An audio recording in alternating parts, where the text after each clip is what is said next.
My name is Nathaniel Pierce.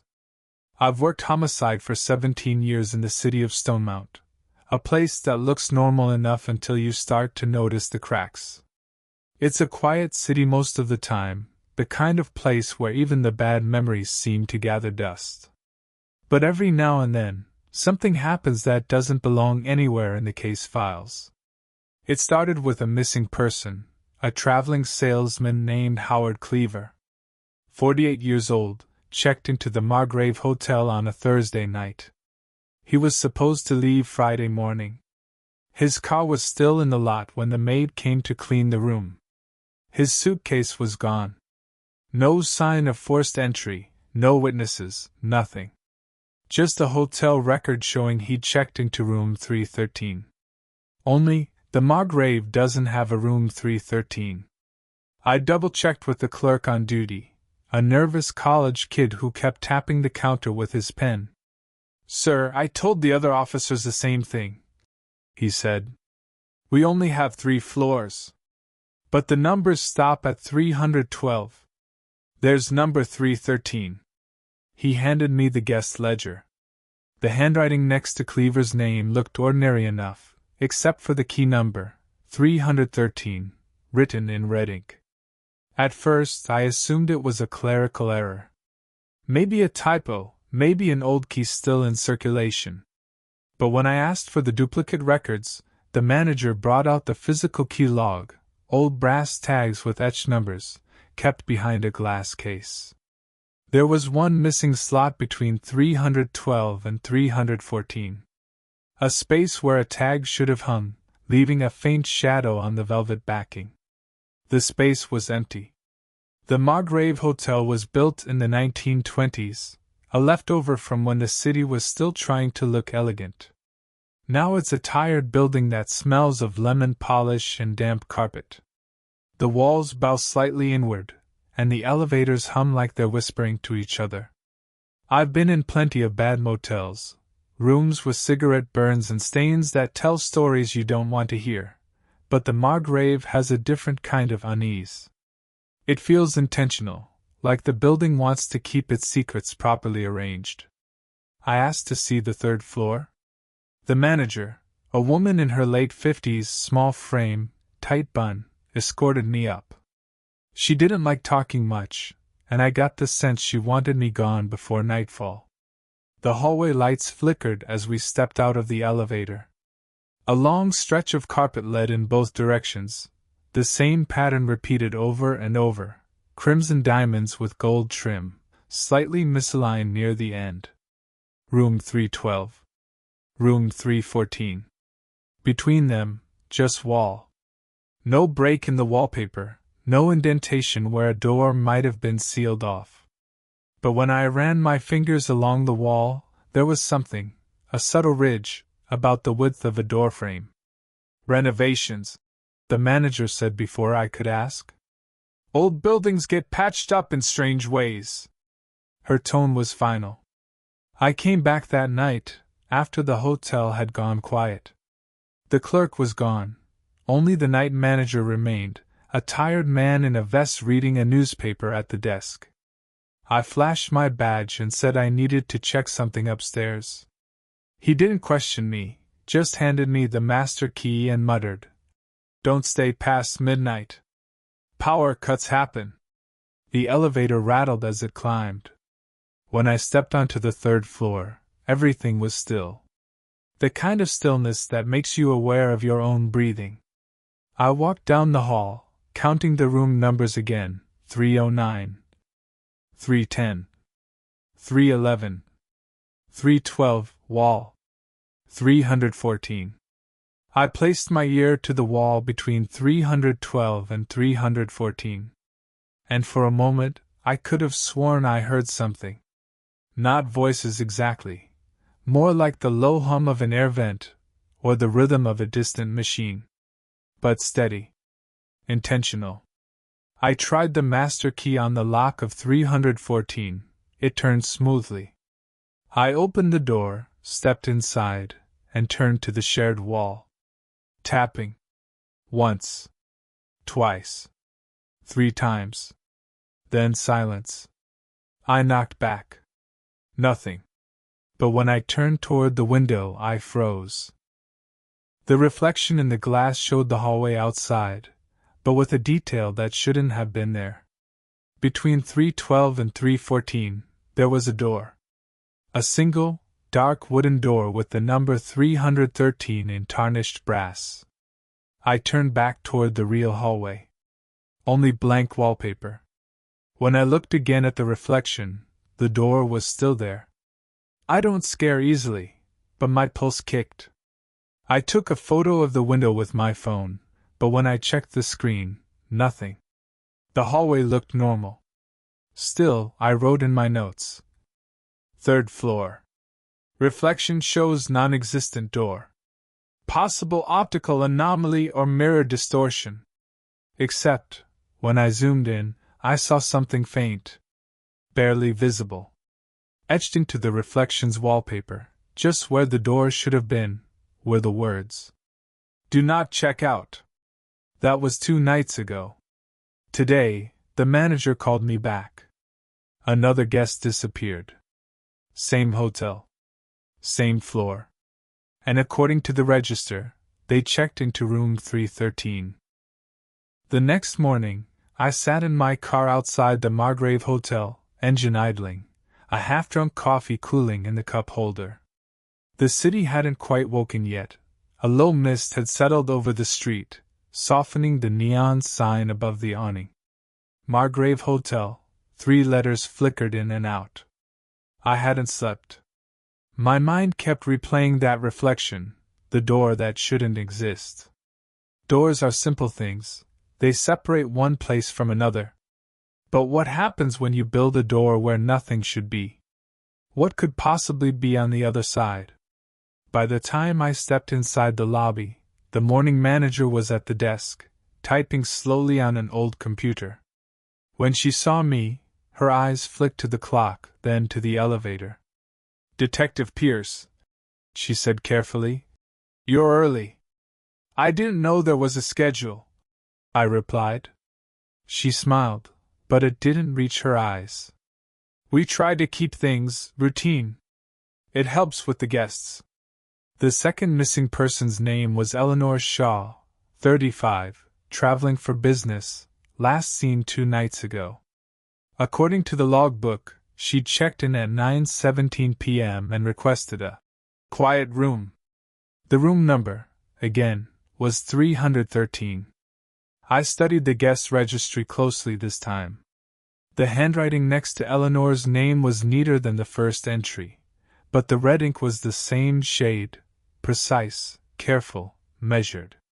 Who writes these entries? I asked. The manager hesitated. We rotate staff.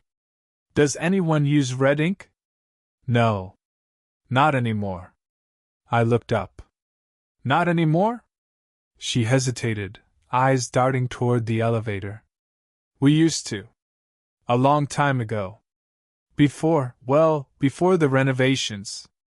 I didn't press her. Not yet. On the 3rd floor, the air felt heavier. It always did. The wallpaper seemed darker today, or maybe that was my imagination. The pattern of gold lines on crimson fabric seemed to shift slightly when I looked too long. I walked the hall again. 309. 310. 311. 312. And the stretch of wall that shouldn't mean anything. But this time, I brought a thermal camera. Old equipment from the department, meant for locating hidden vents or heat sources in crime scenes. I held it up, scanning the section of wall between 312 and 314. For a moment, there was nothing but cold blue. Then, a faint outline. Rectangular. Warmer than the wall around it. A door-shaped outline. I leaned closer. The numbers flickered on the screen. Heat source detected. No sound. No movement. Just a temperature difference, as if the air behind the wall was slightly warmer and alive. Then the camera glitched. The image twisted into static, and for a single frame, one I almost missed. There was a number, 313, centered in the middle of the screen, glowing white hot. And then it vanished. I tried knocking again. Once. Twice. 3 times. This time, something knocked back. A soft echo, perfectly timed, as if mocking me. I stepped back, scanning the corridor. No one. The elevator light blinked at the far end, but the doors didn't open. Everything was quiet except for the hum of the building's old wiring. The tapping came again, slower now, almost hesitant. I crouched, pressing my ear against the wall. The sound was clearer, rhythmic, deliberate. A pattern I recognized too well: 3 knocks, pause, 2 knocks, pause, 1. A signal I'd seen before. In Morse code, it meant one word: help. I went back downstairs, ready to demand answers. But the front desk was empty. No clerk, no manager, no guests in the lobby. Only the faint buzz of the overhead lights and the sound of distant traffic muffled through the glass doors. I called the station, no answer. My phone said I had no signal. When I turned toward the elevator, the door was already open, waiting. The inside panel glowed softly, 1, 2, 3. But underneath, a small, faint button I hadn't noticed before. One with no number. Just a shallow circle in the brass, as if the engraving had worn away with time. I pressed it. The doors closed. The elevator hummed, but I didn't feel it moving up or down. Just the subtle vibration of machinery alive in the dark. After what felt like a full minute, the doors opened. I stepped out into a hallway identical to the 3rd floor, same wallpaper, same dim lights. But when I looked at the brass plaques beside each door, the numbering didn't match. Every single one read 313. Rows of identical doors stretching down both sides of the corridor. Each perfectly spaced. Each with a faint light glowing underneath, as though something inside was awake. I called out, "Eleanor Shaw! Howard Cleaver!" No answer. Then one of the doors, halfway down the hall, clicked. The sound was soft, precise. The latch moving. I started toward it, heart pounding. The handle turned slightly, just enough for me to see the edge of darkness inside. And from the crack in the door, a whisper. "Detective Pierce." I froze. Whoever, or whatever, was behind that door knew my name. The whisper came again, clearer now, closer to the surface of the air. "You shouldn't have come back." The next thing I remember is the elevator doors closing in front of me. My reflection in the brass panel looked pale, sweat running down my temple. When I stepped out again, I was back on the real 3rd floor. The normal one. Only this time, the hall between 312 and 314 was longer than before, stretched by a few feet. Enough space for a door. But still, nothing there. Not yet. By the time I got home that night, it was close to 3 in the morning. I left the lights off and sat in the dark with a glass of something that wasn't helping. The rain outside had started to fall harder, pushing at the windows like fingers testing the glass. I replayed everything in my head, the knocks, the reflection, the corridor full of identical doors. None of it fit. I'd seen strange things on cases before, coincidences that looked supernatural until you saw the paperwork, but this felt different. It wasn't that something had happened to other people. It was that the building had noticed me. When I tried to sleep, I kept hearing that rhythm again. 3 knocks. Pause. 2. Pause. 1. I tried to ignore it until I realized it wasn't in my head. It was coming from my wall. I shot up, turned on the lamp, and stared at the plaster. Silence. My apartment is in a pre-war building on the south side. The walls are thick, concrete and insulation. Nobody should be close enough to make that kind of sound. But as I listened, there it was again, faint but real. 3 knocks. 2. 1. I pressed my ear to the wall. No heat, no movement, no pipes knocking from old pressure. Just a sound that didn't belong here. On instinct, I wrote the pattern in my notebook. Then below it, I wrote the word it meant, help. The next morning, I went back to the Margrave. The manager wasn't there. The clerk on duty told me she'd taken leave. The boy looked uneasy, glancing around like someone might be listening. Has anyone been up to the 3rd floor today? I asked. He shook his head. We keep it closed right now. Maintenance. What kind of maintenance? He hesitated. They didn't tell me. He lowered his voice. Sometimes the power flickers up there, but it's not the wiring. The lights just change. Like something's walking through. He looked at me. You've been up there, haven't you? I didn't answer. He swallowed. You shouldn't go alone. The hallway was brighter this time, new bulbs, maybe. The carpet had been vacuumed, and the air smelled faintly of paint thinner. But the moment I reached the stretch between 312 and 314, I felt that shift again, the quiet pressure of the building paying attention. I took out my phone to record a note, but the screen flickered. Static, faint lines across the display. Then, for a split second, the number 313 appeared at the top corner, where the time should have been. I turned on my voice recorder anyway.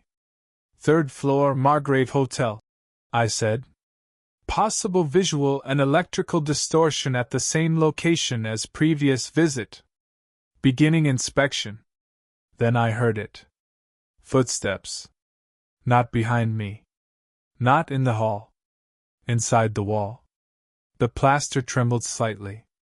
I stepped back as dust fell from the ceiling seam. The sound came again, slow, deliberate. Step. Step. Step. I put my hand against the wall and felt warmth radiating through the wallpaper. Too warm. Like there was a vent behind it, or someone breathing against the other side. Then a shadow passed across it. A human outline, faint but distinct, as though someone was moving just inches behind the surface. Eleanor Shaw? I called. If you can hear me, knock. 3 knocks came in answer. Pause. 2. Pause. 1. My throat went dry. Are you trapped? The wall pulsed. A single knock. I reached for my phone, but when I turned back, the wallpaper had changed. The pattern had shifted.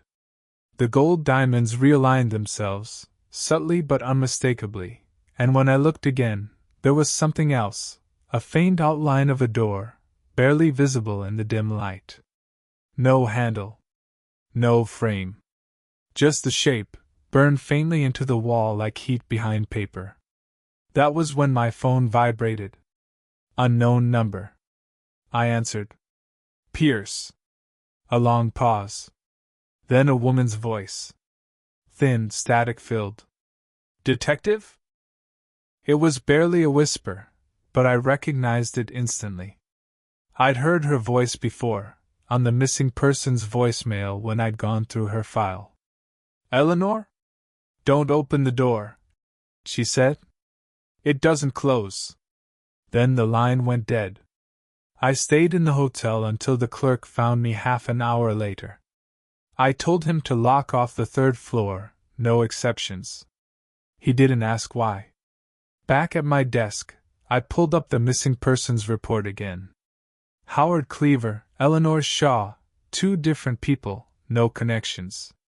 But when I checked the photos, something caught my eye. Both images had the same background, a section of wallpaper, faintly visible behind them. The same gold and crimson pattern from the Margrave's 3rd floor. The photos weren't taken there. They were taken through something.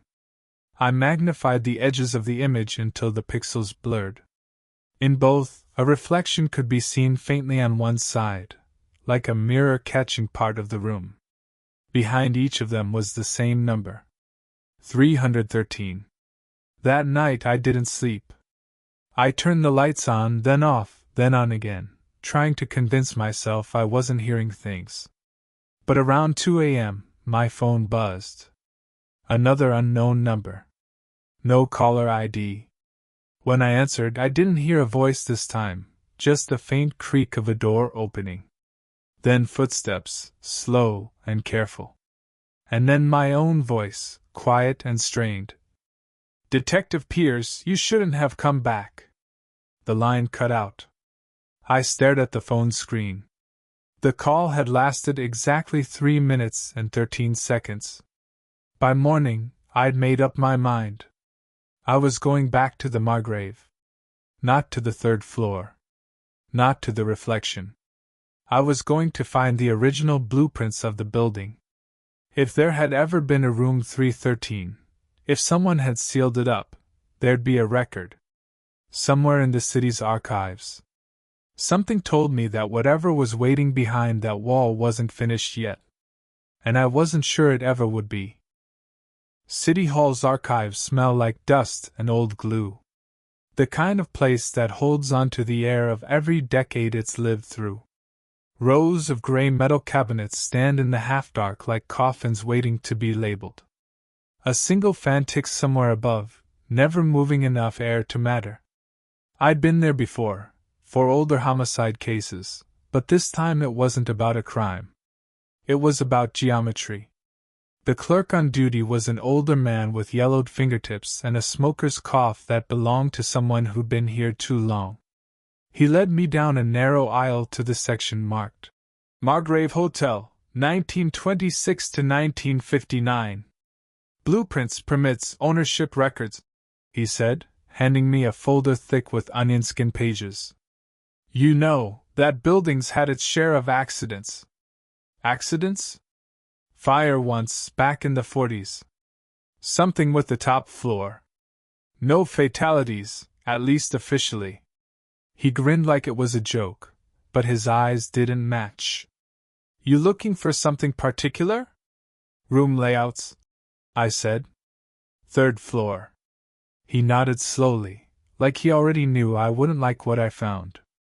The blueprints were drawn by hand, ink bleeding slightly into the paper grain. Each floor was labeled in fine cursive, every room number circled in neat black. I traced my finger across the 3rd floor diagram: 309, 310, 311, 312, 314. And then a gap. Not blank space, erased space. The paper there was thinner, scraped clean by something sharp, like a razor had peeled the ink away. A faint rectangular outline remained, the dimensions identical to every other room. Someone had tried to make it disappear, but only from the surface. At the bottom corner of the sheet, a note written in faint pencil. Storage, personnel access only. But someone had written over that, later, in red ink. 313, do not reassign. I flipped to the later plans, post-renovation. The numbering skipped smoothly from 312 to 314, just like the hotel today. But there was something else. A maintenance order from 1947 mentioned sealed access corridor and excessive noise complaints. Undernotes. Structural echoing behind walls. Cause unknown. Recommend complete closure. Attached was a faded photograph. Men in coveralls standing beside an open doorway, plaster chipped around the frame. The number 313 visible on the lintel above them, the brass digits crooked, as though they'd been nailed in haste. Beyond the workers, darkness. No floor lamps, no visible room interior. Just a void that swallowed the flash from the camera. And if you looked closely, too closely, something in that darkness reflected light back. Like eyes. When I left the archives, It was raining again. I drove to the Margrave and sat in the parking lot, engine idling, the file folder open on the passenger seat. I told myself I was doing my job, following the evidence. But deep down I knew this wasn't about missing people anymore. It was about the space itself. The hotel wasn't hiding a crime. It was containing something. The manager met me in the lobby, pale and rigid. "I was told you were coming," she said. "I didn't call ahead." She looked away. "No. You didn't." I followed her to her office. The room was cramped, the blinds half closed, paperwork stacked in uneven piles. On the far wall hung a framed photograph, the hotel's opening day, 1928. Guests in suits and dresses, smiling, proud. But one figure stood apart at the edge of the crowd, blurred, out of focus. Tall, coat buttoned to the throat, face hidden by shadow. The caption below read simply, "Staff and Management, Margrave Hotel, Grand Opening." No name. The manager poured herself a drink from the cabinet. "I've been here 27 years, she said quietly. "My father ran this place before me. He used to say there's a reason we keep the third floor quiet. That every building has a memory." "Memory?" I asked. She nodded. "Some rooms remember their guests. The walls keep the noise, the smell, the faces. When too much stays behind, the space doesn't forget, it repeats. The Margrave learned to repeat one room too many." I leaned forward. "What happened in 313? She didn't answer right away. Her eyes went to the ceiling, as if listening to something. Finally she said, "It was meant for staff storage. But the first time they opened it, they found someone inside. Not a body. Just someone." "What do you mean?" "Whoever it was, they didn't exist in the records. No reservation. No name. No prints.